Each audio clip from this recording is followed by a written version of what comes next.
ਸਤਿ ਸ਼੍ਰੀ ਅਕਾਲ। ਤੁਸੀਂ ਜੁੜੇ ਹੋਏ ਹੋ ਪੰਜਾਬੀ ਰੇਡੀਓ USA ਦੇ ਨਾਲ ਤੇ ਮੈਂ ਹਾਂ ਪ੍ਰਵੀਨ ਸ਼ਰਮਾ ਲੈ ਕੇ ਹਾਜ਼ਰ ਹਾਂ ਪ੍ਰੋਗਰਾਮ ਖਬਰ ਤੇ ਨਜ਼ਰ। ਖਬਰ ਤੇ ਨਜ਼ਰ ਪ੍ਰੋਗਰਾਮ ਦੇ ਵਿੱਚ ਕਈ ਅਹਿਮ ਤੇ ਕਈ ਖਾਸ ਖਬਰਾਂ ਨੂੰ ਲੈ ਕੇ ਚਰਚਾ ਕਰਨ ਦੇ ਲਈ ਜੁੜ ਚੁੱਕੇ ਨੇ ਪੰਜਾਬ ਤੋਂ ਪੱਤਰਕਾਰ ਦੀਪਕ ਸ਼ਰਮਾ ਚਨਾਰਥਲ ਜੀ। ਸ਼ਰਮਾ ਜੀ, ਸਤਿ ਸ਼੍ਰੀ ਅਕਾਲ। ਸਵਾਗਤ ਹੈ ਜੀ ਪੰਜਾਬੀ ਰੇਡੀਓ USA ਤੇ। ਸਤਿ ਸ਼੍ਰੀ ਅਕਾਲ ਪ੍ਰਵੀਨ ਜੀ, ਸਾਰੇ ਦਰਸ਼ਕਾਂ ਨੂੰ ਸਰੋਤਿਆਂ ਨੂੰ ਮੇਰੀ ਪਿਆਰ ਭਰੀ ਸਤਿ ਸ਼੍ਰੀ ਅਕਾਲ ਜੀ। ਅੱਗੇ ਵਧਣ ਤੋਂ ਪਹਿਲਾਂ ਧੰਨਵਾਦ ਕਰਦੇ ਚਲੀਏ ਸਪਾਂਸਰਸ ਦਾ, ਜਿਹੜੇ ਜ਼ਰੀਆ ਬਣਦੇ ਨੇ ਇਹਨਾਂ ਪ੍ਰੋਗਰਾਮਾਂ ਨੂੰ ਤੁਹਾਡੇ ਤੱਕ ਪਹੁੰਚਾਉਣ ਦੇ ਲਈ। ਖਾਲਸਾ ਇੰਸ਼ੋਰੈਂਸ ਏਜੰਸੀ ਵਾਲੇ, ਜਿਨ੍ਹਾਂ ਤੋਂ ਤੁਸੀਂ ਹਰ ਤਰੀਕੇ ਦੀ ਇੰਸ਼ੋਰੈਂਸ ਲੈ ਸਕਦੇ ਹੋ। ਇੰਸ਼ੋਰੈਂਸ ਬਾਰੇ ਪਤਾ ਕਰਨ ਦੇ ਲਈ ਇਹਨਾਂ ਦਾ ਨੰਬਰ ਹੈ 4082722500। ਇਹ 1992 ਤੋਂ ਲਗਾਤਾਰ ਇੰਸ਼ੋਰੈਂਸ ਬਿਜ਼ਨਸ ਦੇ ਵਿੱਚ ਸ਼ਾਨਦਾਰ ਸੇਵਾਵਾਂ ਦੇ ਰਹੇ ਨੇ ਤੇ ਅਮਰੀਕਾ ਭਰ ਦੇ ਵਿੱਚ ਇੰਸ਼ੋਰੈਂਸ ਕਰਦੇ ਨੇ। ਅੱਜ ਹੀ ਕਾਲ ਕਰੋ 4082722500 ਤੇ। ਟਰਕੀਅਨ ਇਮੀਗ੍ਰੇਸ਼ਨ ਲਾ ਫਰਮ ਵਾਲੇ, ਜੇ ਟਰਕੀਅਨ ਟੋਰਨੀ ਟਰਕੀਅਨ ਦੇ ਨਾਲ ਤੁਸੀਂ US ਇਮੀਗ੍ਰੇਸ਼ਨ ਬਾਬਤ ਕੋਈ ਵੀ ਸਲਾਹ ਕਰਨੀ, ਕੋਈ ਵੀ ਸਵਾਲ ਪੁੱਛਣਾ ਤੇ ਇਹਨਾਂ ਦਾ ਨੰਬਰ ਹੈ 4159090503। ਗੁਰਦੀਪ ਸਿੰਘ ਬਿਰਦੀ ਕਲੋਵਿਸ, ਸਤਨਾਮ ਸਿੰਘ ਸ਼ੇਰਗਿੱਲ ਸਲਮਾ, ਮਨਦੀਪ ਸਿੰਘ, ਸੰਦੀਪ ਕੌਰ ਸੈਨਹੋਜ਼ੇ, ਗੁਰਪਾਲ ਸਿੰਘ ਸੈਕਰਾਮੈਂਟੋ, ਸਰਬਜੀਤ ਸਿੰਘ ਸ਼ੋਕਰ ਟਰਲਕ ਤੇ ਕਮਲਜੀਤ ਸਿੰਘ ਮੱਖਣ ਦੌਲਤਪੁਰੀਆ ਸੈਂਟਰਲ ਵੈਲੀ ਤੋਂ। ਇਹਨਾਂ ਸਾਰੇ ਹੀ ਸਪਾਂਸਰਸ ਦਾ ਬਹੁਤ ਬਹੁਤ ਧੰਨਵਾਦ। ਤੇ ਜੇਕਰ ਤੁਸੀਂ ਵੀ ਪੰਜਾਬੀ ਰੇਡੀਓ USA ਦੇ ਇਹਨਾਂ ਪ੍ਰੋਗਰਾਮਾਂ ਨੂੰ ਸਪਾਂਸਰ ਕਰਨਾ ਚਾਹੁੰਦੇ ਹੋ ਤਾਂ ਸਟੂਡੀਓ ਦਾ ਨੰਬਰ ਹੈ 408272 ਅੱਜ ਦਾ ਇਹ ਖਬਰ ਤੇ ਨਜ਼ਰ ਪ੍ਰੋਗਰਾਮ ਸਾਲ 2024 ਦੀ 8 ਮਈ ਦਾ ਪ੍ਰੋਗਰਾਮ ਹੈ ਤੇ ਦਿਨ ਅੱਜ ਬੁੱਧਵਾਰ ਹੈ। ਸ਼ਰਮਾ ਜੀ, ਖਬਰਾਂ ਦੇ ਵੱਲ ਆਈਏ। ਸ਼ੁਰੂਆਤ ਕਰੀਏ ਆਪਾਂ ਨਾਮਜ਼ਦਗੀਆਂ ਭਰਨ ਤੋਂ। ਨਾਮਜ਼ਦਗੀਆਂ ਸਾਰੇ ਜਿੰਨਿਆਂ ਨੂੰ ਟਿਕਟ ਮਿਲੀ ਹੈ ਉਹਨਾਂ ਨੇ ਭਰਨੀਆਂ ਹੀ ਭਰਨੀਆਂ, ਪਰ 10 ਮਈ ਨੂੰ ਹੀ ਨਾਮਜ਼ਦਗੀਆਂ ਭਰਨ ਦੀ ਵੱਖ-ਵੱਖ ਪਾਰਟੀਆਂ 'ਚ ਕਿਉਂ ਲੱਗੀ ਹੈ ਜੀ ਦੌੜ? ਬਿਲਕੁਲ ਪ੍ਰਵੀਨ ਜੀ, ਪੰਜਾਬ ਦੇ ਵਿੱਚ ਆਪਾਂ ਲੰਘੇ ਕੱਲ੍ਹ ਹੀ ਗੱਲ ਕਰਕੇ ਹਟੇ ਹਾਂ ਕਿ ਨਾਮਜ਼ਦਗੀਆਂ ਦੀ ਪ੍ਰਕਿਰਿਆ ਸ਼ੁਰੂ ਹੋ ਗਈ ਆ। ਹਾਂਜੀ। ਔਰ ਪੰਜਾਬ ਦੇ ਹਿਸਾਬ ਨਾਲ ਅੱਜ ਮਤਲਬ ਵੀਰਵਾਰ ਦਾ ਸਵੇਰ ਆ ਤੇ 9 ਮਈ ਹੋ ਗਈ ਆ। ਸੋ ਕੱਲ ਮਤਲਬ ਕਿ 8 ਮਈ ਨੂੰ ਪੰਜਾਬ ਦੀਆਂ ਮੁੱਖ ਪਾਰਟੀਆਂ ਦੇ 2 ਉਮੀਦਵਾਰਾਂ ਨੇ ਕਾਗਜ਼ ਦਾਖਲ ਕੀਤੇ। ਸੁਖਪਾਲ ਖਹਿਰਾ ਨੇ ਪੂਰਾ ਆਪਣਾ ਸ਼ਕਤੀ ਪ੍ਰਦਰਸ਼ਨ ਕਰਕੇ, ਰਾਜਾ ਵੜਿੰਗ ਵੀ ਸੀ, ਬੀਬੀ ਭੱਠਲ ਵੀ ਸੀ ਤੇ ਚੰਗਾ ਇਕੱਠ ਵੀ ਸੀ, ਉਹਨੇ ਕਾਗਜ਼ ਦਾਖਲ ਕਰਤੇ। ਇੱਧਰੋਂ ਧਰਮਵੀਰ ਗਾਂਧੀ ਨੇ ਉਹ ਸਾਰੇ ਰੁੱਸੇ ਲੀਡਰ ਜਿੰਨੇ ਮਦਨ ਲਾਲ ਜਲਾਲਪੁਰ ਤੇ ਉਹ ਸਾਰੇ ਉਹ ਹਰਦਿਆਲ ਕੰਬੋਜ ਸਾਰਿਆਂ ਨਾਲ ਲੈ ਕੇ ਕਾਗਜ਼ ਦਾਖਲ ਕੀਤੇ। ਰਾਜਾ ਵੜਿੰਗ ਉੱਥੇ ਵੀ ਪਹੁੰਚਿਆ। ਸੋ ਪ੍ਰਕਿਰਿਆ ਸ਼ੁਰੂ ਹੋ ਗਈ। ਕੱਲ ਆਪਾਂ ਕਾਂਗਰਸ ਦੀ ਲਿਸਟ ਬਾਚ ਰਹੇ ਸੀ ਕਿ ਉਹਨੇ ਤਰੀਕਾਂ ਲਾਂਤੀਆਂ ਕਿ ਆਹ ਨਹੀਂ, ਉਹ 'ਚ ਰਾਜਾ ਵੜਿੰਗ ਦਾ ਨਾਂ ਨਹੀਂ ਸੀਗਾ ਕਿ ਰਾਹੁਲ ਗਾਂਧੀ ਨੂੰ ਉਡੀਕਦਾ, ਪਰ ਉਹ 'ਚ 10 ਮਈ ਨੂੰ ਇਹਨਾਂ ਦੇ 6 ਉਮੀਦਵਾਰ ਕਾਗਜ਼ ਦਾਖਲ ਕਰ ਰਹੇ ਸੀ। ਠੀਕ ਹੈ ਜੀ। ਜਿਨ੍ਹਾਂ 'ਚ ਗੁਰਦਾਸਪੁਰ ਤੋਂ ਸੁਖਜਿੰਦਰ ਰੰਧਾਵਾ, ਜਲੰਧਰ ਤੋਂ ਚੰਨੀ, ਹੁਸ਼ਿਆਰਪੁਰ ਤੋਂ ਜਾਮਨੀ ਗੋਮਰ, ਸ਼੍ਰੀ ਫਤਿਹਗੜ੍ਹ ਸਾਹਿਬ ਤੋਂ ਡਾਕਟਰ ਅਮਰ ਸਿੰਘ, ਫਰੀਦਕੋਟ ਤੋਂ ਬੀਬੀ ਸਾਹੂ ਤੇ ਬਠਿੰਡਾ ਤੋਂ ਜਤਿੰਦਰ ਸਿੱਧੂ। ਇਹ 6 ਉਮੀਦਵਾਰ 10 ਮਈ ਨੂੰ ਕਾਗਜ਼ ਦਾਖਲ ਕਰ ਰਹੇ ਆ। ਠੀਕ ਹੈ ਜੀ। 14 ਮਈ ਤੱਕ ਤਰੀਕ ਹੈਗੀ ਆ, ਵਿੱਚ 12 ਇੱਕ ਐਤਵਾਰ ਆਉਂਦਾ।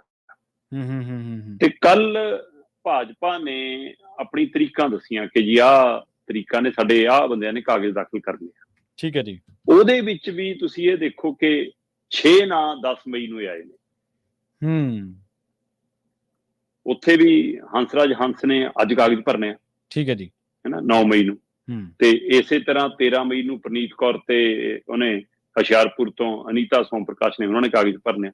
ਪਰ ਇਹਨਾਂ ਦੇ ਵਿੱਚ 6 ਉਮੀਦਵਾਰ ਦੀ ਤਰੀਕ ਆਈ ਆ ਜਿਹੜੀ 10 ਮਈ ਆ। ਹੋ ਸਕਦਾ ਇਹਦੇ ਵਿੱਚ ਇੱਕ ਅੱਧਾ ਹੋਰ ਸ਼ਾਮਲ ਹੋ ਜਾਵੇ, ਕਿਉਂਕਿ ਕੱਲ 3 ਟਿਕਟਾਂ ਹੋਰ ਐਲਾਨੀਆਂ ਨੇ ਭਾਰਤੀ ਜਨਤਾ ਪਾਰਟੀ ਨੇ, ਹਨਾ। ਠੀਕ ਹੈ ਜੀ। ਸੋ ਤੁਸੀਂ ਇਹ ਦੇਖੋ ਕਿ ਉਹਨਾਂ ਦੇ 9 ਉਮੀਦਵਾਰ ਐਲਾਨੇ ਸੀ, 4 ਰਹਿੰਦੇ ਸੀਗੇ। 9 ਦੇ ਵਿੱਚ ਉਹਨਾਂ ਦੇ 4 ਦਲ ਬਦਲੂ ਸੀਗੇ। ਹੁਣ ਕੱਲ 3 ਹੋਰ ਐਲਾਨ ਤੇ ਮਤਲਬ ਕਿ ਉਹਦੇ ਨਾਲ 12 ਉਮੀਦਵਾਰ ਹੋ ਗਏ ਤੇ 12 ਦੇ ਵਿੱਚ ਇਹਨਾਂ ਦੇ 6 ਦਲ ਬਦਲੂ ਹੋ ਗਏ ਹੁਣ। ਸੋ ਕੱਲ ਅਨੰਦਪੁਰ ਸਾਹਿਬ ਤੋਂ ਡਾਕਟਰ ਸੁਭਾਸ਼ ਸ਼ਰਮਾ ਇੰਚਾਰਜ ਰਹੇ ਨੇ, ਇਸ ਖੇਤਰ ਤੋਂ ਚੰਗੇ ਵਾਕਫ ਨੇ, ਇਸ ਲਈ ਅਵਿਨਾਸ਼ ਰਾਏ ਖੰਨਾ ਵੀ ਲਾ ਰਹੇ ਸੀਗੇ। ਲਾਲਪੁਰਾ ਵੀ ਜ਼ੋਰ ਜਮਾਈ ਲਾ ਰਹੇ ਸੀ ਕਿ ਮੈਨੂੰ ਜਾਂ ਮੇਰੇ ਮੁੰਡੇ ਨੂੰ ਦੇ ਦਿਓ, ਹੈਨਾ। ਤੇ ਪਰ ਟਿਕਟ ਡਾਕਟਰ ਸੁਭਾਸ਼ ਸ਼ਰਮਾ ਲੈ ਗਏ। ਚਲੋ, ਇਹ ਪਾਰਟੀ ਨਾਲ ਜੁੜੇ ਹੋਏ ਨੇ, ਜਿਵੇਂ ਆਪਾਂ ਦਿਨੇਸ਼ ਬੱਬੂ ਦੀ ਗੱਲ ਕਰਦੇ ਹਾਂ। ਪਰ ਫਿਰੋਜ਼ਪੁਰ ਤੋਂ ਰਾਣਾ ਗੁਰਜੀਤ ਸੋਢੀ ਲੈ ਗਏ।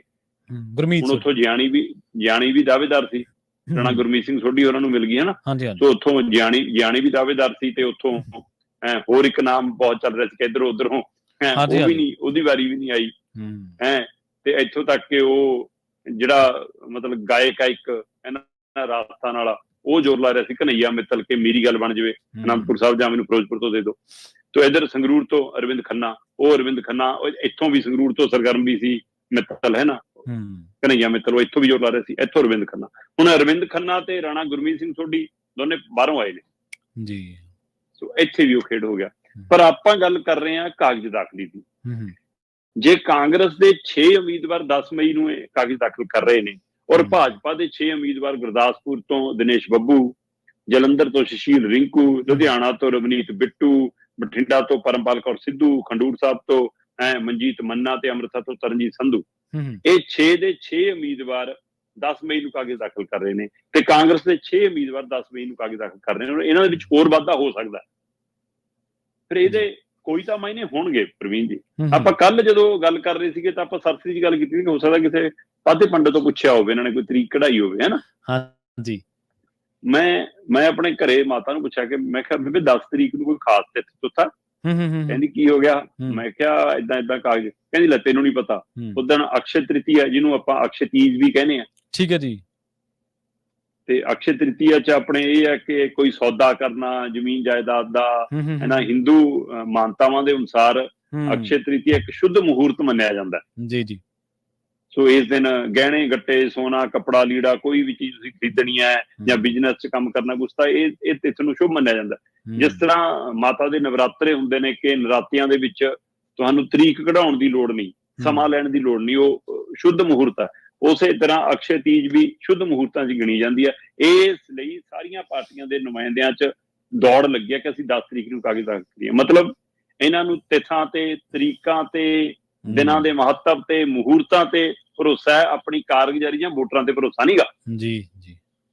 ਸੋ ਇਸ ਲਈ ਹੁਣ ਸਵਾਲ ਇੱਥੇ ਇੱਕ ਪੈਦਾ ਹੁੰਦਾ, 6 ਉਮੀਦਵਾਰ ਮਤਲਬ ਕਿ ਪ੍ਰਵੀਨ ਜੀ ਕਾਂਗਰਸ ਦੇ ਭਰ ਰਹੇ ਨੇ ਉਸੇ ਦਿਨ ਕਾਗਜ਼, 6 ਹੀ ਭਾਜਪਾ ਦੇ ਭਰ ਰਹੇ ਨੇ। ਇਹਨਾਂ 6 ਚੋਂ 3 ਸੀਟਾਂ ਅਜਿਹੀਆਂ ਨੇ ਜਿੱਥੋਂ ਇੱਕੋ ਸੀਟ ਦੇ ਉਮੀਦਵਾਰ ਭਰ ਰਹੇ ਨੇ। ਜਿਵੇਂ ਗੁਰਦਾਸਪੁਰ ਤੋਂ ਉਸੇ ਦਿਨ ਦਿਨੇਸ਼ ਬੱਬੂ ਨੇ ਭਰਨਾ, ਗੁਰਦਾਸਪੁਰ ਤੋਂ ਉਸੇ ਦਿਨ ਸੁਖਜਿੰਦਰ ਰੰਧਾਵਾ ਨੇ ਭਰਨਾ, ਹੈ ਨਾ। ਉਸੇ ਦਿਨੇ ਤੁਸੀਂ ਦੇਖੋ ਕਿ ਜਲੰਧਰ ਤੋਂ ਸ਼ਸ਼ੀ ਰਿੰਕੂ ਨੇ ਭਰਨਾ, ਉਸੇ ਦਿਨੇ ਜਲੰਧਰ ਤੋਂ ਚਰਨਜੀਤ ਚੰਨੀ ਨੇ ਭਰਨਾ। 10 ਮਈ ਨੂੰ ਇਹ ਬਠਿੰਡਾ ਤੋਂ ਪਰਮਪਾਲ ਸਿੱਧੂ ਨੇ ਭਰਨਾ, 10 ਮਈ ਨੂੰ ਇਹ ਜੀਤਮਿੰਦਰ ਸਿੱਧੂ ਨੇ ਭਰਨਾ ਬਠਿੰਡੇ ਤੋਂ। ਠੀਕ ਹੈ। ਹੁਣ ਦੋਵਾਂ ਲਈ ਇਹ ਮੁਹੂਰਤ ਇੱਕ ਲਈ ਸਹੀ ਹੋਊਗਾ ਜਾਂ ਦੋਵਾਂ ਲਈ ਤਾਂ ਹੋ ਨਹੀਂ ਸਕਦਾ, ਕਿਸੇ ਇੱਕ ਲਈ ਹੋਊਗਾ। ਔਰ ਇਹ ਵੀ ਜ਼ਰੂਰੀ ਕਿ ਇਹਨਾਂ ਦੋਨਾਂ ਲਈ ਹੋਵੇ, ਤੋਂ ਬਿਨਾਂ ਹੋਰ ਵੀ ਪਾਰਟੀਆਂ ਦੇ ਉਮੀਦਵਾਰ ਮੈਦਾਨ ਚ ਹੈਗੇ, ਉਹਨਾਂ ਨੇ ਚਾਹੇ ਕਿਸੇ ਹੋਰ ਦਿਨ ਕਾਗਜ਼ ਭਰੇ ਹੋਣ। ਸੋ ਇਸ ਲਈ ਇੱਕ ਇਹ ਜਿਹੜੀ ਮਿੱਥ ਬਣ ਜਾਂਦੀ ਆ ਕਿ ਨਹੀਂ ਜੀ ਇਹ ਦਿਨ ਵਧੀਆ ਹੈ, ਇਹ ਭਾਈ ਕਰਮਾਂ ਦਾ ਮਸਲਾ ਹੁੰਦਾ ਅਸਲੀ ਜੀ। ਤੋ ਇਹ ਸਾਰਾ ਕੁਝ ਵੀ ਤਾਂ ਹੀ ਫਲਦਾ ਜੇ ਤੁਸੀਂ ਚੰਗੇ ਕਰਮ ਕੀਤੇ ਹੋਣਗੇ ਨਾ। ਬਿਲਕੁਲ। ਉਹ ਕਹਿੰਦਾ ਕਿ ਬੰਦਾ ਮੰਦਿਰ ਗੁਰਦੁਆਰੇ ਜਾ ਕੇ ਰੋਜ਼ ਕਿਆ ਕਰੇ ਕਿ ਪ੍ਰਮਾਤਮਾ ਮੇਰੀ ਲਾਟਰੀ ਕੱਢ ਦੇ, ਮੈਂ ਬਹੁਤ ਆਰਥਿਕ ਤੌਰ ਤੇ ਤੰਗੀ ਚ ਰੋਜ਼ ਜਾਇਆ ਕਰੇ, ਰੋਜ਼ 15-20 ਦਿਨੀ ਬਾਅਦ ਕਹਿੰਦੇ ਕਿ ਆਕਾਸ਼ਬਾਣੀ ਕਿ ਪਤੰਦਰਾ ਟਿਕਟ ਤਾਂ ਖਰੀਦ ਲੈ ਤਾਂ ਹੀ ਕੱਢਾਂਗੇ। ਸਹੀ। ਸੋ ਲਾਟਰੀ ਪਾ ਤਾਂ ਲੈ।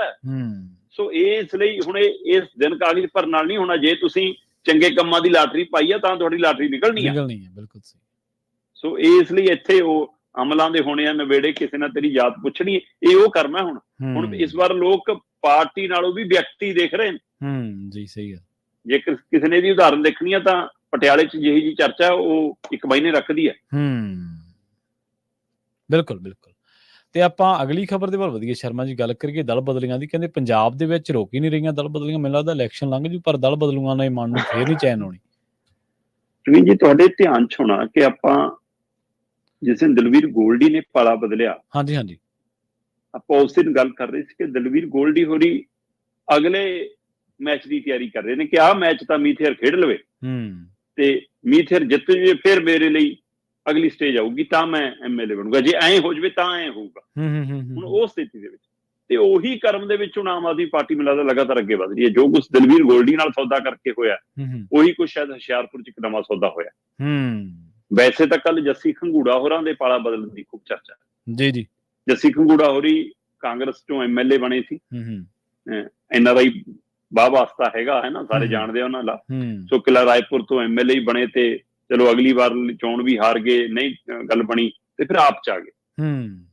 ਆਪ ਚੋਂ ਇਸ ਵਾਰ ਲੁਧਿਆਣੇ ਤੋਂ ਲੋਕ ਸਭਾ ਟਿਕਟ ਦੇ ਦਾਅਵੇਦਾਰ ਸੀ, ਪਰ ਉਧਰ ਪਰਾਸ਼ਰ ਪੱਪੀ ਜੀ ਟਿਕਟ ਲੈ ਗਏ ਤੇ ਜੱਸੀ ਖੰਗੂੜਾ ਜੀ ਨਾਰਾਜ਼ ਹੋ ਗਏ ਤੇ ਘਰੇ ਬਹਿ ਗਏ ਤੇ ਆਖਰ ਆਪਣੇ ਪੁਰਾਣੀ ਪਾਰਟੀ ਕਾਂਗਰਸ ਭਰਤੇ। ਸੋ ਦਲ ਬਦਲੀ ਕੱਲ ਇਹ ਵੀ ਹੋਈ।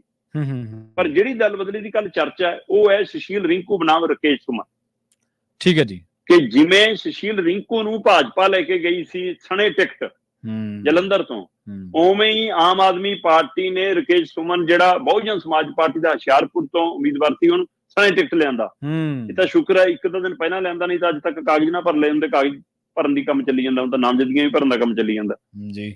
ਸੋ ਰਾਕੇਸ਼ ਸੁਮਨ ਹੋਰੀ ਬਹੁਜਨ ਸਮਾਜ ਪਾਰਟੀ ਦੇ ਹੁਸ਼ਿਆਰਪੁਰ ਤੋਂ ਉਮੀਦਵਾਰ ਨੇ ਤੇ ਉਹਨਾਂ ਨੂੰ ਆਮ ਆਦਮੀ ਪਾਰਟੀ ਨੇ ਆਪਣੇ ਪਾਲੇ ਚ ਲਿਆਂਦਾ। ਹੁਣ ਸੁਸ਼ੀਲ ਰਿੰਕੂ ਨੂੰ ਜਦੋਂ ਭਾਜਪਾ ਲੈ ਕੇ ਗਈ ਪ੍ਰਵੀਨ ਜੀ, ਤਦ ਉਹਨਾਂ ਨੇ ਉਹਦੀ ਬਦਲੇ ਚ ਟਿਕਟ ਦੇਤੀ। ਪਰ ਹੁਣ ਰਕੇਸ਼ ਸੁਮਨ ਨੂੰ ਹੁਸ਼ਿਆਰਪੁਰ ਤੋਂ ਟਿਕਟ ਤਾਂ ਮਿਲਣੀ ਨਹੀਂ ਜੀ ਜੀ, ਕਿਉਂਕਿ ਉੱਥੇ ਲਈ ਤਾਂ ਪਹਿਲਾਂ ਹੀ ਰਾਜਕੁਮਾਰ ਚੱਬੇਵਾਲ ਨੂੰ ਪੱਟ ਕੇ ਲਿਆਂਦਾ ਵਾ ਇਹਨਾਂ ਨੇ, ਉਹਨੂੰ ਟਿਕਟ ਦਿੱਤੀ ਹੋਈ ਆ, ਉਹ ਚੋਣ ਲੜ ਰਹੇ ਨੇ। ਸੋ ਕੀ ਇਹ ਉਹੀ ਦਲਵੀਰ ਗੋਲਡੀ ਵਾਲਾ ਸਮਝੌਤਾ ਕਿ ਰਕੇਸ਼ ਜੀ ਤੁਸੀਂ ਆਓ, ਸਾਡੇ ਨਾਲ ਮੰਚ ਸ਼ੇਅਰ ਕਰੋ, ਰਾਜਕੁਮਾਰ ਚੱਬੇਵਾਲ ਲਈ ਕੰਮ ਕਰੋ, ਪਾਰਟੀ ਲਈ ਕੰਮ ਕਰੋ, ਤੇ ਰਾਜਕੁਮਾਰ ਚੱਬੇਵਾਲ ਜੀ ਜਿੱਤ ਰਹੇ ਨੇ, ਇਹ ਪਾਰਟੀ ਕਹਿੰਦੀ ਆ, ਇਹ ਤਾਂ ਫੈਸਲਾ ਵੋਟਰਾਂ ਨੇ ਕਰਨਾ, ਉਹ ਜਿੱਤ ਰਹੇ ਨੇ, ਉਹ ਜਿੱਤ ਜਾਣਗੇ ਤਾਂ ਐਮਐਲਏ ਦੀ ਸੀਟ ਖਾਲੀ ਹੋ ਜਾਊਗੀ, ਤੁਹਾਨੂੰ ਐਮਐਲਏ ਬਣਾ ਦਾਂਗੇ। ਸੋ ਇਸ ਤਰ੍ਹਾਂ ਦੇ ਕੱਚੇ ਪੱਕੇ ਸੌਦੇ ਅਜੇ ਹੋ ਰਹੇ ਨੇ। ਬੇਸ਼ੱਕ ਰਾਜਕੁਮਾਰ ਚੱਬੇਵਾਲ ਉੱਥੋਂ ਮਜ਼ਬੂਤ ਉਮੀਦਵਾਰ ਨੇ, ਪਰ ਪੰਜਾਬ 'ਚ ਇਸ ਵਾਰ ਦਲ ਬਦਲੀਆਂ ਨੂੰ ਲੈ ਕੇ ਜਿਹੀ ਜੀ ਚਰਚਾ ਹੈ, ਉਹਦੇ ਵਿੱਚ ਆਹ ਦਲ ਬਦਲੀ ਜਦੋਂ ਸ਼ਾਮਲ ਹੋਈ, ਹੁਣ ਬਹੁਜਨ ਸਮਾਜ ਪਾਰਟੀ ਦਾ ਉਮੀਦਵਾਰ ਸ਼ਾਮਲ ਹੋਣ ਲੱਗਿਆ, ਕਹਿੰਦਾ ਜੀ ਕਿ ਮੈਂ ਭਗਵੰਤ ਮਾਨ ਜੀ ਦੀਆਂ ਨੀਤੀਆਂ ਤੋਂ ਬਹੁਤ ਪ੍ਰਭਾਵਿਤ ਹਾਂ, ਸਰਕਾਰ ਦੇ ਕੰਮਾਂ ਤੋਂ ਬਹੁਤ ਪ੍ਰਭਾਵਿਤ ਹਾਂ, ਐਸਸੀਬੀਸੀ ਭਾਈਚਾਰੇ ਲਈ ਜੇ ਕੋਈ ਚੰਗਾ ਕਰ ਰਿਹਾ ਤਾਂ ਇਹੀ ਕਰ ਸਕਦਾ। ਸੋ ਭਾਈ ਇਹ ਉਮੀਦਵਾਰ ਪੱਟ ਕੇ ਚੰਗਾ ਕਰਨਾ, ਚਾਹੇ ਭਾਜਪਾ ਕਹਿੰਦੀ ਹੈ ਕਿ ਅਸੀਂ ਸ਼੍ਰੀ ਰਿੰਕੂ ਲਿਆਂਦਾ ਤਾਂ ਹੁਣ ਇਹ ਤੋਂ ਬਾਅਦ ਜਲੰਧਰ ਲਈ ਚੰਗਾ ਕੰਮ ਕਰਾਂਗੇ, ਤੁਸੀਂ ਕਹਿੰਦੇ ਹੋ ਅਸੀਂ 2 ਹੁਸ਼ਿਆਰਪੁਰ ਤੋਂ ਪਟਲੇ ਬੰਦੇ ਤਾਂ ਅਸੀਂ ਚੰਗਾ ਕਰਾਂਗੇ। ਮਤਲਬ ਮੈਂ ਕਹਿੰਦਾ ਭਾਜਪਾ ਕਰੇ ਕੁਛ, ਅਕਾਲੀ ਕਾਂਗਰਸੀ ਕਰਨੇ ਕੁਛ, ਉਹ ਤਾਂ ਜਾਣੇ ਜਾਂਦੇ ਨੇ ਇਹਨਾਂ ਕੰਮਾਂ ਲਈ, ਪਰ ਤੁਸੀਂ ਤਾਂ ਬਦਲਾਅ ਵਾਲੀ ਆਏ ਸੀ ਰਾਜਨੀਤੀ ਕਰਨ। ਤੁਸੀਂ ਤਾਂ ਕਹਿੰਦੇ ਸੀ ਅਸੀਂ ਰਾਜਨੀਤੀ ਕਰਨ ਨਹੀਂ ਆਏ, ਅਸੀਂ ਰਾਜਨੀਤੀ ਬਦਲਣ ਆਏ ਆ। ਸੋ ਆਹ ਬਦਲਾਅ, ਆਹ ਬਦਲਣ ਆਏ ਹੋ। ਕਿਤੇ ਨਾ ਕਿਤੇ ਇਸ ਵਾਰ ਪੰਜਾਬ ਦੇ ਵਿੱਚ ਇਸ ਪਹਿਲੂ ਦੀ ਬਹੁਤ ਚਰਚਾ ਹੈ ਕਿ ਲਗਾਤਾਰ ਗਿਰਾਵਟ ਵੱਲ ਹੈ ਸਾਡੀ ਰਾਜਨੀਤੀ ਔਰ ਲੀਡਰਾਂ ਦਾ ਜ਼ਮੀਰ, ਕਿਰਦਾਰ। ਸੋ ਆਹ ਸਾਰਾ ਕੁਝ ਜੋ ਖੇਖਣ ਹੋ ਰਹੇ ਨੇ ਪੰਜਾਬ 'ਚ, ਇਹ ਸ਼ਾਇਦ ਇੰਨੀ ਵੱਡੀ ਤਾਦਾਦ 'ਚ ਪਹਿਲਾਂ ਕਦੇ ਨਹੀਂ ਹੋਏ, ਔਰ ਇਹ ਰਾਜਨੀਤੀ ਲਈ ਔਰ ਪੰਜਾਬ ਦੇ ਲਈ ਹਿੱਤ 'ਚ ਨਹੀਂ ਹੈ। ਸੋ ਇਸ ਲਈ ਜੇਕਰ ਵੋਟਰ ਐਕਟੀ ਸਖਤ ਫੈਸਲਾ ਲੈ ਲੈਣ ਕਿ ਦਲ ਬਦਲੂਆਂ ਨੂੰ ਸਬਕ ਸਿਖਾਉਣਾ, ਤਾਂ ਅਗਲੀ ਵਾਰ 100 ਵਾਰ ਸੋਚੂ ਬੰਦਾ ਪਾਰਟੀ ਬਦਲਣ ਲੱਗੇ। ਜੀ ਬਿਲਕੁਲ ਬਿਲਕੁਲ। ਤੇ ਗੱਲ ਇਹ ਵੀ ਹੈ ਨਾ ਸ਼ਰਮਾ ਜੀ ਕਿ ਉਸ ਦਿਨ ਵੀ ਤੁਸੀਂ ਜ਼ਿਕਰ ਕੀਤਾ ਸੀਗਾ ਜਿੱਦੇ ਪਵਨ ਕੁਮਾਰ ਟੀਨੂ ਆਏ ਆ, ਉਹ ਵੀ ਕਹਿੰਦੇ ਇਸ ਤਰ੍ਹਾਂ ਦੀ ਸੌਦੇਬਾਜ਼ੀ ਆ ਵੀ ਜੇ ਜਲੰਧਰ ਵਾਲੀ ਟਿਕਟ ਨਾ ਨਿਕਲੀ ਤੇ ਫਿਰ ਜਿੱਥੋਂ ਸ਼ੀਤਲ ਅੰਗਰਾਲ ਲੜਦੇ ਆ, ਜਦੋਂ ਉਹ ਖਾਲੀ ਹੋ ਗਈ ਫਿਰ ਉੱਥੋਂ ਲੜਾ ਲਿਓ, ਜਿੱਤ ਲ ਮੈਂ। ਬਿਲਕੁਲ ਬਿਲਕੁਲ ਬਿਲਕੁਲ।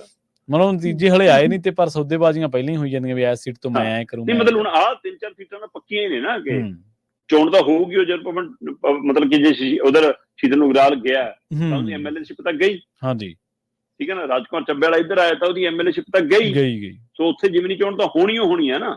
ਇਹ 2 ਸੀਟਾਂ ਦਾ ਤੈਅ ਹੀ ਨੇ ਨਾ। ਇਹ ਤੋਂ ਬਿਨਾਂ ਫਿਰ ਜਿਹੜੇ 9 ਐਮਐਲਏ ਇਹਨਾਂ ਦੇ ਤੇ 3 ਕਾਂਗਰਸ ਵਾਲੇ ਲੜ ਰਹੇ ਨੇ, ਤੇ ਉਹਨਾਂ ਦੇ ਵਿੱਚੋਂ ਹਿਸਾਬ ਲਾ ਲਓ ਫਿਰ ਉੱਥੇ ਵੀ ਜੇ ਕੋਈ ਖੁਦਾ ਖਾਸਤਾ ਜਿੱਤਦਾ ਤਾਂ ਉੱਥੇ ਵੀ ਜਿਮਨੀ ਚੋਣ ਤੈਅ ਹੈ। ਹਾਂਜੀ ਹਾਂਜੀ। ਸੋ ਜਿਵੇਂ ਆਪਾਂ ਮੀਤ ਹੇਅਰ ਦੀ ਗੱਲ ਕਰ ਰਹੇ ਹਾਂ। ਤੇ ਅਗਲੀ ਖਬਰ ਦੇ ਵੱਲ ਵਧੀਏ, ਮੋਦੀ ਸਾਹਿਬ ਦੀ ਗੱਲ ਕਰੀਏ। ਜਿੱਦਣ ਦੇ ਇਲੈਕਸ਼ਨ ਕੈਂਪੇਨ ਦੇ ਵਿੱਚ ਆਏ ਆ, ਬਾਡੀ ਲੈਂਗੁਏਜ ਉਹ ਨਹੀਂ ਜਿਹੜੀ ਪਿਛਲੇ 2 ਵਾਰੀਆਂ ਦੇ ਵਿੱਚ ਦਿਖ ਰਹੀ ਸੀ। ਮੁੱਦੇ ਉਸ ਤਰ੍ਹਾਂ ਬੜਕਾ ਮਾਰ ਕੇ ਵਿਰੋਧੀਆਂ ਨੂੰ ਲਲਕਾਰਨਾ। ਇਸ ਵਾਰੀ ਤਾਂ ਕਹਿੰਦੇ ਅਬਾਨੀ ਅਡਾਨੀ ਤੋਂ ਪੈਸੇ ਕਾਂਗਰਸ ਲੈ ਗਈ, ਇੱਥੋਂ ਤੱਕ ਹੀ ਆ ਗਏ ਆ। ਤੇ ਸੰਘ ਕਿਉਂ ਨਹੀਂ ਵੋਟਾਂ ਮੰਗ ਰਿਹਾ ਮੋਦੀ ਸਾਹਿਬ ਲਈ ਇਸ ਵਾਰ?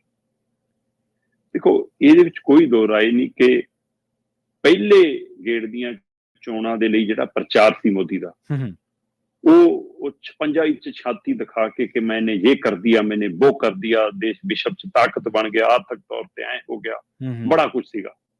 ਦੂਜੇ ਫਿਰ ਮੰਗਲ ਸੂਤਰ ਆ ਗਏ ਹੈ ਨਾ, ਫਿਰ ਜਾਇਦਾਦਾਂ ਆ ਗਈਆਂ ਹੈ, ਫਿਰ ਹਿੰਦੂ ਮੁਸਲਮਾਨ ਆ ਗਏ, ਤੇ ਫਿਰ ਹੁਣ ਤੀਜੇ ਗੇੜ ਤੱਕ ਆਉਂਦੇ ਤਾਂ ਪਾਕਿਸਤਾਨ ਆ ਗਿਆ ਕਿ ਪਾਕਿਸਤਾਨ ਵਾਲੇ ਇਹਨੂੰ ਬਣਾਉਣਾ ਚਾਹੁੰਦੇ ਨੇ, ਉਹਨੂੰ ਬਣਾਉਣਾ ਚਾਹੁੰਦੇ ਨੇ, ਹੈ ਨਾ।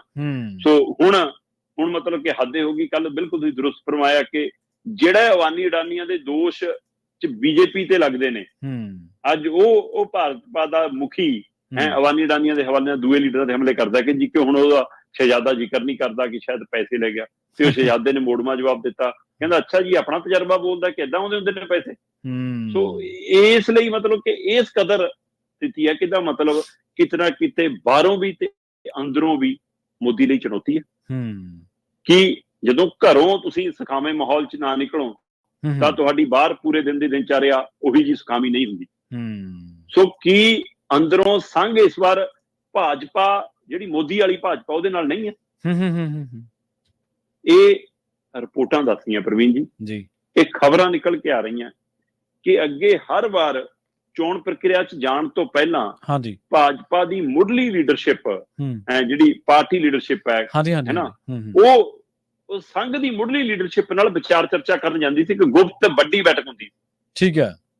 ਉਹਦੇ ਵਿੱਚ ਉਹਨਾਂ ਨੂੰ ਪੂਰਾ ਰਿਪੋਰਟ ਕੀਤਾ ਜਾਂਦਾ ਸੀ ਕਿ ਅਸੀਂ ਇਸ ਏਜੰਡਿਆਂ ਤੇ ਅੱਗੇ ਵਧਣਾ, ਇਸ ਤਰ੍ਹਾਂ ਅਸੀਂ ਆਹ ਉਮੀਦਵਾਰ ਤਾਰਨ ਜਾ ਰਹੇ ਹਾਂ, ਇਸ ਤਰ੍ਹਾਂ ਅਸੀਂ ਕੰਮ ਕਰਾਂਗੇ। ਤੇ ਉਹਦੇ ਵਿੱਚ ਕੁਝ ਏਜੰਡੇ ਸੰਘ ਆਪਣੇ ਵੱਲੋਂ ਸਲਾਹ ਦੇ ਤੌਰ ਤੇ ਸ਼ਾਮਿਲ ਕਰਾਉਂਦਾ ਸੀ, ਔਰ ਕੁਝ ਉਮੀਦਵਾਰ ਦੱਸਦਾ ਸੀ ਕਿ ਇੱਥੋਂ ਇਹ ਬੰਦੇ ਸਾਡੇ ਹੋਣੇ ਚਾਹੀਦੇ ਨੇ, ਇਸ ਤਰ੍ਹਾਂ ਮਿਲ ਕੇ ਚੱਲਦਾ ਸੀ। ਇਸ ਵਾਰ ਕਹਿੰਦੇ ਕਿ ਸੰਘ ਨੂੰ ਦਰਕਨਾਰ ਕੀਤਾ ਗਿਆ ਤੇ ਸੰਘ ਇਸ ਗੱਲੋਂ ਨਾਰਾਜ਼ ਆ, ਕੋਈ ਸਹਿਮਤ ਹੋਵੇ ਕੋਈ ਨਾ ਹੋਵੇ, ਪਰ ਅਗਲੇ ਕਹਿੰਦੇ ਕਿ ਸਾਡਾ ਤਾਂ ਕੋਈ ਸਿਧਾਂਤ ਤਾਂ ਹੈਗਾ ਨਾ, ਸਾਡਾ ਕੋਈ ਫਾਰਮੂਲਾ ਤਾਂ ਹੈਗਾ ਨਾ, ਸਾਡਾ ਕੋਈ ਵਿਚਾਰ ਤਾਂ ਹੈਗਾ ਨਾ। ਸੋ ਇਸ ਲਈ ਉਹ ਕਹਿੰਦੇ ਕਿ ਇਹ ਤਾਂ ਮੋਦੀ ਬਣ ਗਿਆ, ਵਿਚਾਰ ਕਿੱਥੇ ਗਿਆ, ਇਹ ਤਾਂ ਵਿਅਕਤੀ ਵਿਸ਼ੇਸ਼ ਬਣ ਗਿਆ, ਸਾਡਾ ਸਿਧਾਂਤ ਕਿੱਥੇ ਗਿਆ। ਇਸ ਗੱਲੋਂ ਕਹਿੰਦੇ ਨਾਰਾਜ਼। ਹੋਰ ਛੱਡੋ ਪ੍ਰਵੀਨ ਜੀ, ਤੁਸੀਂ ਇਹ ਦੇਖੋ ਕਿ ਜਿਵੇਂ ਬਾਕੀ ਪਾਰਟੀਆਂ ਚੋਣ ਮੈਨੀਫੈਸਟੋ ਜਾਰੀ ਕਰਦੀਆਂ ਨੇ, ਭਾਜਪਾ ਆਪਣਾ ਸੰਕਲਪ ਪੱਤਰ, ਜਿਹਨੂੰ ਆਪਾਂ ਕਹਿ ਸਕਦੇ ਹਾਂ ਕਿ ਵਾਅਦਿਆਂ ਵਾਲਾ ਹੈ ਨਾ ਦਸਤਾਵੇਜ਼, ਸੋ ਇਹ ਸੰਕਲਪ ਪੱਤਰ ਦੇ ਨਾਂ ਹੇਠ ਉਹਨੂੰ ਜਾਰੀ ਕਰਦੇ ਹੁੰਦੇ ਸੀ। ਸੰਘ ਇਸ ਗੱਲੋਂ ਵੀ ਨਾਰਾਜ਼ ਹੈ ਕਿ ਤੁਸੀਂ ਤਾਂ ਉਹਦਾ ਨਾਮ ਵੀ ਮੋਦੀ ਦੀ ਗਾਰੰਟੀ ਕਰਤਾ। ਬਿਲਕੁਲ, ਕਿ ਇਸ ਲਈ ਉਹ ਕਹਿੰਦੇ ਕਿ ਇਹ ਸਾਰੀ ਚੋਣ ਇੱਕ ਵਿਅਕਤੀ ਵਿਸ਼ੇਸ਼ ਤੇ ਪਾਰਟੀ ਨੂੰ ਪਿੱਛੇ ਧੱਕਿਆ ਜਾ ਰਿਹਾ, ਵਿਅਕਤੀ ਨੂੰ ਉਭਾਰਿਆ ਜਾ ਰਿਹਾ, ਔਰ ਆਪਣੇ ਹਿਸਾਬ ਨਾਲ।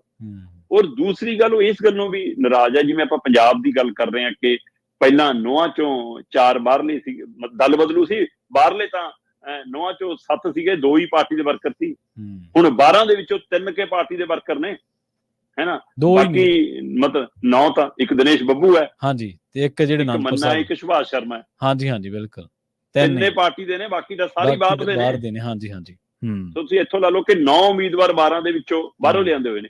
ਇਹ ਗੱਲ ਸੰਘ ਨੂੰ ਵੀ ਮਨਜ਼ੂਰ ਨਹੀਂ। ਸੰਘ ਕਹਿੰਦਾ ਕਿ ਤੁਸੀਂ ਇਹ ਦੱਸੋ ਕਿ ਫਿਰ ਸਾਡੇ ਸਿਧਾਂਤ ਦੇ ਅਨੁਸਾਰ ਕਿਵੇਂ ਚੱਲਣਗੇ, ਸਾਡੀ ਨੀਤੀ ਦੇ ਅਨੁਸਾਰ ਕਿਵੇਂ ਚੱਲਣਗੇ, ਜਦੋਂ ਬਾਹਰੋਂ ਲਿਆ ਕੇ ਉਮੀਦਵਾਰਾਂ ਨੂੰ ਭਰਤੀ ਕਰੀ ਜਾਓਗੇ। ਤੇ ਇਸ ਗੱਲੋਂ ਕਹਿੰਦੇ ਸੰਘ ਨਾਰਾਜ਼ ਤੇ ਨਿਰਾਸ਼ ਆ। ਤੇ ਉਹ ਉਹਨਾਂ ਦੀਆਂ ਸ਼ਾਖਾਵਾਂ 'ਚ ਵੀ ਕਹਿੰਦੇ ਸਵੇਰੇ ਜਿਹੜੇ ਲੋਕ ਇਕੱਠੇ ਹੁੰਦੇ ਨੇ, ਉਹ ਸ਼ਾਖਾ ਤੱਕ ਤਾਂ ਆਉਂਦੇ ਨੇ ਸਵੇਰੇ ਪਾਰਕਾਂ ਜੀਆਂ 'ਚ, ਜਿਹੜਾ ਉਹ ਕਰਦੇ ਆ ਜੋ ਆਪਣੀ ਕਾਰਵਾਈ ਹੈ ਨਾ, ਪਰ ਉਹ ਤੋਂ ਬਾਅਦ ਪਰਚੇ ਲੈ ਕੇ, ਝੋਲਾ ਲੈ ਕੇ ਭਾਜਪਾ ਦੀ ਪ੍ਰਚਾਰ ਕਰਨੀ ਨਿਕਲਦੇ ਜਿਵੇਂ ਅੱਗੇ ਨਿਕਲਦੇ ਸੀ। ਹੁਣ ਇਸ ਗੱਲ ਤੋਂ ਮੋਦੀ ਟੀਮ ਖੌਫ 'ਚ ਵੀ ਆ, ਭੈਭੀਤ ਵੀ ਆ, ਡਰੀ ਸਹਿਮੀ ਵੀ ਆ, ਤੇ ਬਾਹਰ ਉਹਨੂੰ ਦੂਜਿਆਂ ਦਲਾਂ ਤੋਂ ਚੁਣੌਤੀ ਵੀ ਆ। ਇਸੇ ਲਈ ਇਹ ਲੈਂਗੁਏਜ ਜਿਹੜੀ ਕਹਿੰਦੇ ਬੋਡੀ ਲੈਂਗੁਏਜ ਬਦਲ ਰਹੀ ਹੈ, ਇਹ ਵੀ ਪਹਿਲੂ। ਪਰ ਮੋਦੀ ਦੀ ਟੀਮ ਨੂੰ ਫਿਰ ਮੋਦੀ ਦੇ ਸਮਰਥਕ ਹੀ, ਉਹਨਾਂ ਦੀ ਟੀਮ ਦੇ ਬੰਦੇ ਹੀ ਭਰੋਸੇ ਦਿਵਾਉਂਦੇ ਨੇ। ਠੀਕ ਹੈ, ਉਹ ਕਹਿੰਦੇ ਭਰੋਸਾ ਇਹ ਦਿਵਾਉਂਦੇ ਨੇ ਜੀ ਆਪਾਂ ਸੰਘ ਦਾ ਸਾਰਾ ਕੰਮ ਕਰਤਾ, ਇਸ ਲਈ ਸੰਘ ਸ਼ਾਂਤੀ ਨਾਲ ਕੰਮ ਕਰ ਰਿਹਾ ਜੀ, ਉਵੇਂ ਸਰਗਰਮ ਨੀਗਾ। ਆਪਾਂ ਰਾਮ ਮੰਦਿਰ ਬਣਾਤਾ ਜੀ, ਹੈ ਨਾ, ਆਪਾਂ ਮਤਲਬ ਕਿ ਉਹ ਧਾਰਾ 370 ਹਟਾਤੀ ਜੀ, ਉਹ ਆਪਾਂ ਜਿਹੜਾ ਇੱਕਸਾਰ ਸਿਵਲ ਕੋਡ ਹੈ ਉੱਤਰਾਖੰਡ ਤੋਂ ਲਾਗੂ ਕਰਨਾ ਸ਼ੁਰੂ ਕਰਤਾ ਜੀ, ਇਸ ਲਈ ਉਹਨਾਂ ਦੇ ਕੰਮ ਹੋ ਗਏ। ਹੁਣ ਤਾਂ ਆਪਾਂ ਨੂੰ ਉਹਨਾਂ ਦੀ ਸਰਗਰਮੀ ਨਹੀਂ ਜੀ, ਤੁਸੀਂ ਫਿਕਰ ਨਾ ਕਰੋ।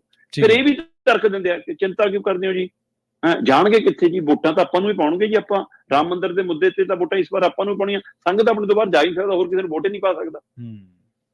ਮੈਂ ਕਹਿੰਦਾ ਪ੍ਰਵੀਨ ਜੀ, ਬਿਲਕੁਲ ਸਾਰੇ ਸੰਘੀ ਭਾਜਪਾ ਨੂੰ ਵੋਟਾਂ ਪਾਉਣਗੇ, ਇਹ 'ਚ ਕੋਈ ਸ਼ੱਕ ਨਹੀਂ। ਪਰ ਜਿਹੜਾ ਉਹ ਅੱਗੇ ਪ੍ਰਚਾਰ ਕਰਕੇ ਹੋਰਾਂ ਦੀਆਂ ਵੋਟਾਂ ਤੋੜਨ ਦੀ ਮਹਾਰਤ ਰੱਖਦੇ ਸੀ, ਇਸ ਵਾਰ ਜੇ ਉਹ ਕੰਮ ਨਾ ਹੋਇਆ ਫਿਰ ਜੀ ਬਿਲਕੁਲ। ਸੋ ਇਹ ਰਿਪੋਰਟਾਂ, ਇਹ ਖਬਰਾਂ ਦਮ ਭਰਦੀਆਂ ਨੇ ਕਿ RSS ਤੇ ਮੋਦੀ ਵਾਲੀ ਭਾਜਪਾ 'ਚ ਪਾੜਾ ਵੱਧ ਗਿਆ, ਤੇ ਉਹ ਮੋਦੀ ਵਿਸ਼ੇਸ਼ ਹੁੰਦੀ ਜਾ ਰਹੀ ਭਾਜਪਾ ਤੋਂ ਕਹਿੰਦੇ ਫਿਕਰਮੰਦ ਹੈ। ਔਰ ਕਿਸਾਨ ਅੰਦੋਲਨ ਦੇ ਦੌਰਾਨ ਵੀ ਰਾਸ਼ਟਰੀ ਸਵੈ ਸੇਵਕ ਸੰਘ ਕੇਂਦਰ ਸਰਕਾਰ ਨਾਲ ਗਿਲਾ ਸ਼ਿਕਵਾ ਪ੍ਰਗਟਾ ਚੁੱਕਿਆ, ਆਪਣਾ ਰੋਸਾ ਜ਼ਾਹਰ ਕਰਦਾ ਰਿਹਾ। ਸੋ ਉਸ ਬਾਰੇ ਨਾਲ ਵੀ ਖਬਰਾਂ ਨਿਕਲਦੀਆਂ ਰਹੀਆਂ। ਇਸ ਲਈ ਇਹ ਖਬਰ ਵੀ ਉਸੇ ਪਹਿਲੂ ਤੋਂ ਅਹਿਮ ਹੈ ਕਿ ਇਸ ਵਾਰ ਘਰੋਂ ਵੀ ਥਾਪੜਾ ਨਹੀਂ ਤੇ ਬਾਹਰੋਂ ਵੀ ਚੁਣੌਤੀ ਖਾਸੀ ਹੈ। ਇਸ ਲਈ ਫਿਰ ਸਾਹਿਬ ਦੀ ਕਹਿੰਦੇ ਭਾਸ਼ਾ ਬਦਲੀ। ਜੀ ਦੇਖੋ, ਇਹਦੇ ਵਿੱਚ ਕੋਈ ਦੋ ਰਾਏ ਨਹੀਂ ਸ਼ਰਮਾ ਜੀ ਕਿ ਸੰਘ ਦਾ ਕੰਮਕਾਰ ਕਰਨ ਦਾ ਤਰੀਕਾ ਆਪਣਾ। ਸੰਘ ਦੇ ਬੰਦੇ ਪਹਿਲੀਆਂ 2 ਚੋਣਾਂ ਵੇਲੇ ਟੈਲੀਵਿਜ਼ਨ ਡਿਬੇਟ ਤੋਂ ਲੈ ਕੇ ਤੇ ਗਰਾਊਂਡ ਦੀ ਡਿਬੇਟ, ਜਿਹੜੀ ਲੋਕਾਂ ਦੀ, ਜਿਵੇਂ ਤੁਸੀਂ ਕਿਹਾ ਨਾ, ਵੋਟਾਂ ਪਵਾਉਂਦੇ ਹੁੰਦੇ ਸੀ, ਉਹ ਡਿਬੇਟ ਕਰਦੇ ਰਹੇ ਆ ਲੋਕਾਂ ਨਾਲ ਮੋਦੀ ਦੇ ਲਈ। ਔਰ ਉਹਨਾਂ ਨੇ WhatsApp ਗਰੁੱਪਾਂ ਤੋਂ ਲੈ, ਉਹ ਤੋਂ ਕਨਵਰਟ, ਲੋਕਾਂ ਦੇ ਵਿੱਚ ਕਨਵਰਟ ਕਰ ਦਿੰਦੇ ਸੀ ਨਾ ਮਾਹੌਲ, ਖਾਸ ਕਰਕੇ ਆਪਾਂ ਹਿੰਦੀ ਭਾਸ਼ੀ ਖੇਤਰਾਂ ਦੀ ਗੱਲ ਕਰੀਏ। ਬਿਲਕੁਲ।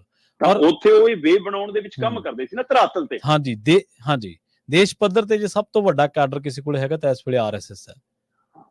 ਇਹ ਤੁਹਾਨੂੰ ਮੰਨਣਾ ਪੈਣਾ, ਤਸਲੀਮ ਕਰਨੀ ਪੈਣੀ ਹੈ ਇਹ ਗੱਲ।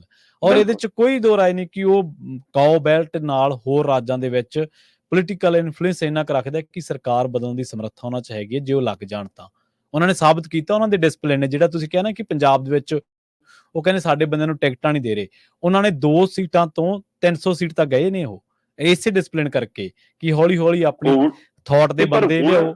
ਅੱਜ ਦੀ ਤਰੀਕ ਚ ਜਿਹੜੀ ਮੋਦੀ ਦੀ ਭਾਜਪਾ ਵਾਲੀ ਸੰਸਦ ਹੈ, ਭਾਜਪਾ ਦੇ ਸੰਸਦ ਮੈਂਬਰ ਨੇ, ਉਹਨਾਂ ਨੇ ਝਾਤ ਮਾਰ ਕੇ ਦੇਖੋ 40% ਤੋਂ ਵੱਧ ਬਾਹਰਲੇ ਸੀ। ਤੇ ਇਸ ਵਾਰ ਤੁਸੀਂ 70% ਉਮੀਦਵਾਰ ਬਾਹਰਲਿਆਂ ਨੂੰ ਟਿਕਟਾਂ ਦੇ ਦਿੱਤੀਆਂ। ਫਿਰ ਤਾਂ ਅੰਦਰ ਖਿਲਾਰਾ ਪਊਗਾ ਹੀ ਨਾ। ਬਿਲਕੁਲ। ਇੱਕ ਅੰਦਰ ਇੱਕ ਹੋਰ ਵੀ ਕੰਟਰਾਡਿਕਸ਼ਨ ਹੈ ਜਿਹੜੀ BJP ਦੇ ਇਨਸਾਈਡ ਹੈ, ਉਹ ਇਹ ਹੈ ਕਿ ਗੁਜਰਾਤ ਲੌਬੀ ਸਾਰੇ ਕਾਸੇ ਤੇ ਕਾਬਜ਼ ਹੈ। ਜੇ ਕ੍ਰਿਕਟ ਬੋਰਡ ਆ ਉਹ ਗੁਜਰਾਤ ਲੌਬੀ ਕੋਲੇ ਹੈ, ਜੇ ਕੋਈ ਹੋਰ ਅਸਾਸੇ ਨੇ ਉਹ ਅਡਾਨੀ ਦੇ ਕੋਲੇ ਹੈ, ਮਤਲਬ ਕਿ ਜਿੱਥੇ ਪ੍ਰੋਫਿਟੇਬਲ ਚੀਜ਼ਾਂ ਨੇ ਉਹ ਸਾਰੀਆਂ ਇਸ ਲੌਬੀ ਕੋਲੇ ਹੈ। ਤਾਂ ਉਹ ਕਹਿੰਦੇ ਕਿ ਯਾਰ ਅਸੀਂ ਐਵੇਂ ਜੇਲਾਂ ਕੱਟੀ ਗਏ, ਅਸੀਂ ਐਵੇਂ ਛਿੱਤਰ ਖਾਈ ਗਏ, ਲੋਕਾਂ ਤੋਂ ਬੇਇੱਜ਼ਤੀਆਂ ਕਰਾਈਆਂ, ਤੇ ਅੱਜ ਕੱਲ ਜਦੋਂ ਲੜਾਈ ਆਈ, ਜਦੋਂ ਅਸੀਂ ਰਿੜਕਿਆ ਸੀ, ਬੁਲਬੁਲ ਉੜ ਗਈ, ਬੁਲਬੁਲ ਜੇਲ੍ਹ ਚੋਂ। ਹਾਂਜੀ ਹਾਂਜੀ, ਬਿਲਕੁਲ ਬਿਲਕੁਲ। ਸੋ ਇਹ ਚੀਜ਼ਾਂ ਕਰਕੇ ਥੋੜੀਆਂ ਜਿਹੀਆਂ ਕੰਟਰਾਡਿਕਸ਼ਨ ਤਾਂ ਹੈਗੀਆਂ, ਪਰ ਜਿਵੇਂ ਤੁਸੀਂ ਦੱਸਿਆ ਨਾ ਕਿ ਇਹ ਬਿਲਕੁਲ ਨਵਾਂ ਸਵਾਲ ਹੈ ਕਿ ਸੰਘ ਇਸ ਵਾਰ ਮੋਦੀ ਦੇ ਨਾਲ ਕਿਉਂ ਨਹੀਂ ਚੱਲ ਰਿਹਾ, ਕਿਉਂ ਨਹੀਂ ਵੋਟਾਂ ਮੰਗ ਰਿਹਾ। ਤੇ ਪੰਜਾਬ ਦੇ ਵਿੱਚ ਹੀ ਫੇਰ ਆਈਏ, ਆਪਾਂ ਗੱਲ ਕਰੀਏ ਪਾਰਟੀ ਪ੍ਰਧਾਨਾਂ ਦੀ। ਕਹਿੰਦੇ ਪਾਰਟੀ ਪ੍ਰਧਾਨਾਂ ਦੀ ਵੀ ਸ਼ਾਖ ਜਿਹੜੀ ਹੈ ਇਸ ਵਾਰੀ ਦਾਅ ਤੇ ਲੱਗੀ। ਮੇਰੇ ਖਿਆਲ ਹੈ ਐਤਕੀ ਕੋਈ ਸਿਆਸਤਦਾਨ ਹੋਣਾ ਨਹੀਂ ਜਿਹਦਾ ਕੁਛ ਨਾ ਕੁਛ ਦਾਅ ਤੇ ਲੱਗਿਆ ਨਾ ਹੋਵੇ। ਨਹੀਂ ਦੇਖੋ, ਜਦੋਂ ਤੁਸੀਂ ਸਿਆਸਤ ਚੋਂ ਔਰ ਚੋਣ ਪਿੜ ਚੋਂ, ਫਿਰ ਤਾਂ ਦਾਅ ਤੇ ਹੁੰਦਾ। ਹਾਂਜੀ ਹਾਂਜੀ, ਸਾਰਾ ਕੁਛ ਦਾਅ ਤੇ ਲਾ ਕੇ ਖੇਡਣਾ ਪੈਂਦਾ। ਪਰ ਕਈ ਵਾਰ ਇਸ ਕਦਰ ਦੀ ਰਾਜਨੀਤੀ ਆ ਜਾਂਦੀ ਹੈ ਕਿ ਤੁਹਾਡੀ ਪ੍ਰਧਾਨਗੀ ਬਚਾਉਣਾ ਔਖਾ ਹੋ ਜਾਂਦਾ ਤੁਹਾਨੂੰ, ਕਿ ਜੇ ਚੋਣ ਦੇ ਵਿੱਚ ਚੰਗਾ ਪ੍ਰਦਰਸ਼ਨ ਹੋਵੇ ਤਾਂ ਪ੍ਰਧਾਨਗੀ ਗਈ।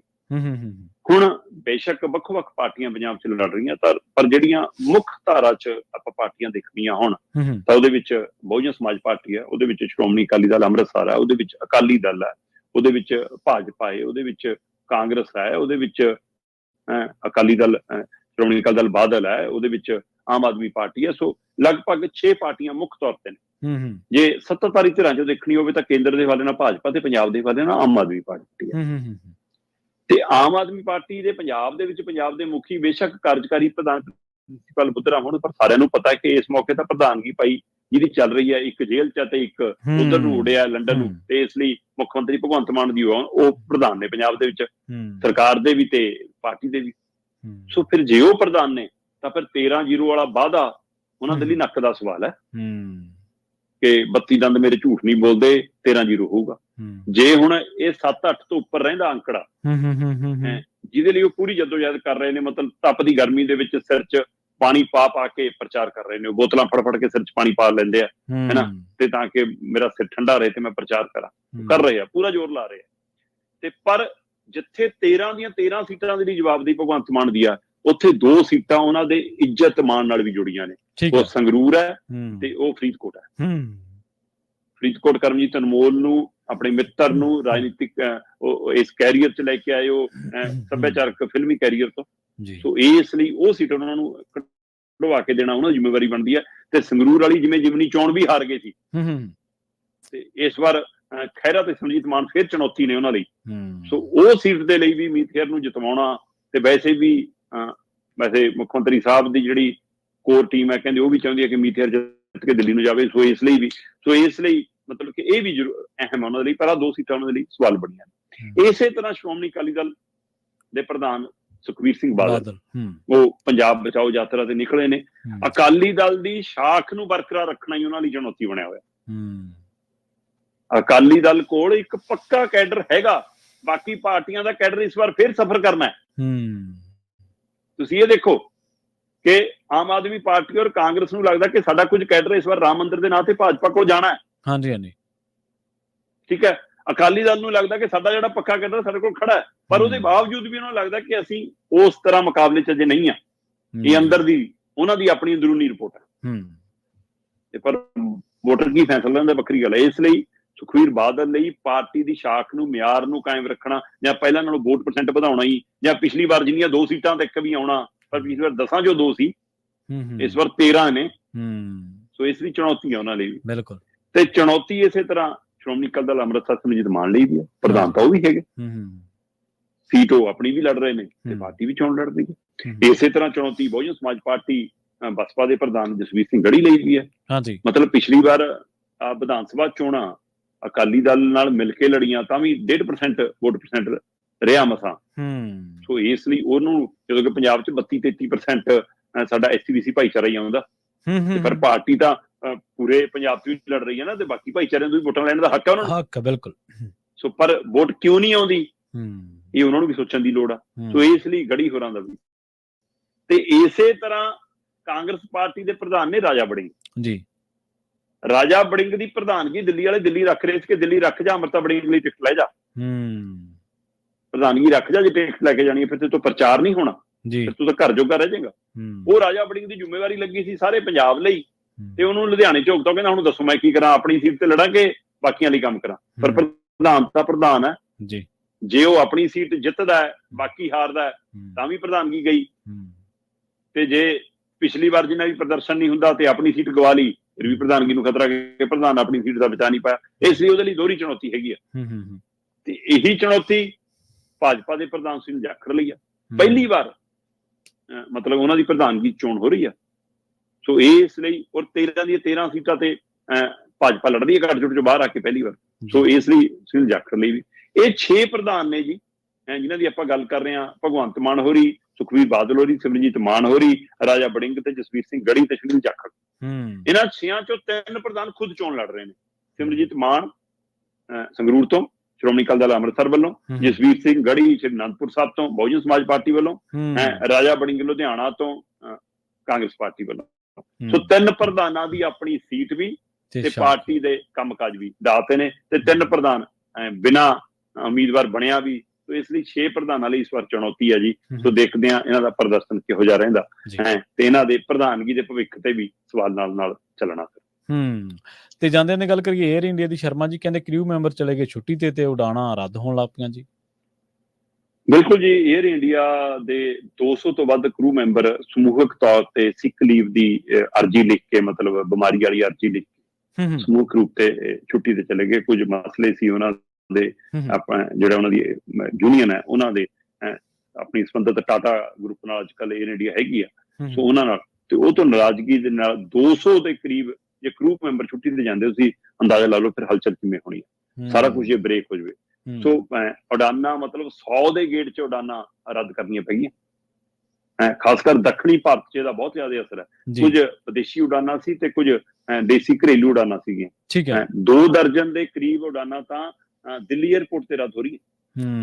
ਸੋ ਇਸ ਲਈ ਇਹ ਵੱਡਾ ਸਵਾਲ ਬਣਾ ਹੋ ਗਿਆ। ਨਵੀਂ ਦਿੱਲੀ, ਗੋਆ, ਬੰਗਲੁਰੂ, ਸ਼੍ਰੀਨਗਰ, ਗੁਹਾਟੀ, ਕੋਚੀ, ਇਹਦੇ ਸਣੇ ਮਤਲਬ 11-12 ਅਜਿਹੇ ਏਅਰਪੋਰਟ ਨੇ ਜਿੱਥੇ ਏਅਰਲਾਈਨਸ ਦੀਆਂ ਏਅਰ ਇੰਡੀਅਨ ਏਅਰਲਾਈਨਸ ਦੀਆਂ ਹਵਾਈ ਉਡਾਨਾਂ ਪ੍ਰਭਾਵਿਤ ਹੋਈਆਂ ਨੇ। ਉਹ 'ਚ ਘਰੇਲੂ ਵੀ ਨੇ ਤੇ ਵਿਦੇਸ਼ੀ ਵੀ ਨੇ। 100 ਦੇ ਗੇੜ 'ਚ ਹੁਣ ਤੱਕ ਪ੍ਰਭਾਵਿਤ ਹੋ ਚੁੱਕੇ ਨੇ। ਜੇਕਰ ਨਾ ਨਿਬੜਿਆ ਤਾਂ ਅੱਜ ਇਹਦੇ ਵਿੱਚ ਹੋਰ ਵਾਧਾ ਹੋਣ ਦਾ ਖਤਰਾ ਖੜਾ। ਸੋ ਇਸ ਲਈ ਭੱਜ-ਨੱਠ ਪਈ ਹੈ ਸਾਰੇ ਸਿਸਟਮ ਨੂੰ, ਕਿਉਂਕਿ ਏਅਰਪੋਰਟਾਂ ਦੇ ਉੱਤੇ ਅਫਰਾ ਤਫਰੀ ਦਾ ਮਾਹੌਲ ਹੈ, ਤਣਾਅ ਵਾਲਾ ਮਾਹੌਲ ਹੈ, ਭੀੜ ਵੱਧ ਰਹੀ ਹੈ। ਉਹ ਸਾਰਾ ਕੁਛ ਉਹਦੇ ਨਾਲ ਫਿਰ ਮਤਲਬ ਕਿ ਸਾਰਾ ਸਿਸਟਮ ਗੜਬੜਾ ਰਿਹਾ। ਤੋ ਇਹ ਸਥਿਤੀ ਦੇ ਵਿੱਚ ਏਅਰ ਇੰਡੀਆ ਨੂੰ ਕਿਵੇਂ ਨਿਕਲਦੀ ਹੈ ਦੇਖਦੇ ਹਾਂ ਜੀ। ਪਰ ਇਹਦੇ ਨਾਲ ਯਾਤਰੂ ਜਿਹੜੇ ਸਫ਼ਰ ਕਰਨਗੇ ਮੁਸ਼ਕਲ 'ਚ ਆਉਣਗੇ, ਉਹਨਾਂ ਲਈ ਇੱਕ ਵੱਖਰੀ ਮੁਸ਼ਕਲ ਖੜੀ ਹੋਊਗੀ। ਬਿਲਕੁਲ ਜੀ। ਤੇ ਸ਼ਰਮਾ ਜੀ, ਇਹਨਾਂ ਖਾਸ ਖਬਰਾਂ ਤੇ ਖਾਸ ਜਾਣਕਾਰੀਆਂ ਦੇ ਲਈ ਤੁਹਾਡਾ ਬਹੁਤ-ਬਹੁਤ ਧੰਨਵਾਦ ਜੀ। ਬਹੁਤ ਸ਼ੁਕਰੀਆ ਜੀ। ਪ੍ਰੋਗਰਾਮ ਖਬਰ ਤੇ ਨਜ਼ਰ ਨੂੰ ਆਪਾਂ ਇੱਥੇ ਸਮਾਪਤ ਕਰਾਂਗੇ। ਤੁਹਾਡਾ ਸਾਰਿਆਂ ਦਾ ਵੀ ਬਹੁਤ ਧੰਨਵਾਦ। ਸਤਿ ਸ਼੍ਰੀ ਅਕਾਲ। ਜੁੜੇ ਰਹੋ ਪੰਜਾਬੀ ਰੇਡੀਓ USA ਦੇ ਨਾਲ।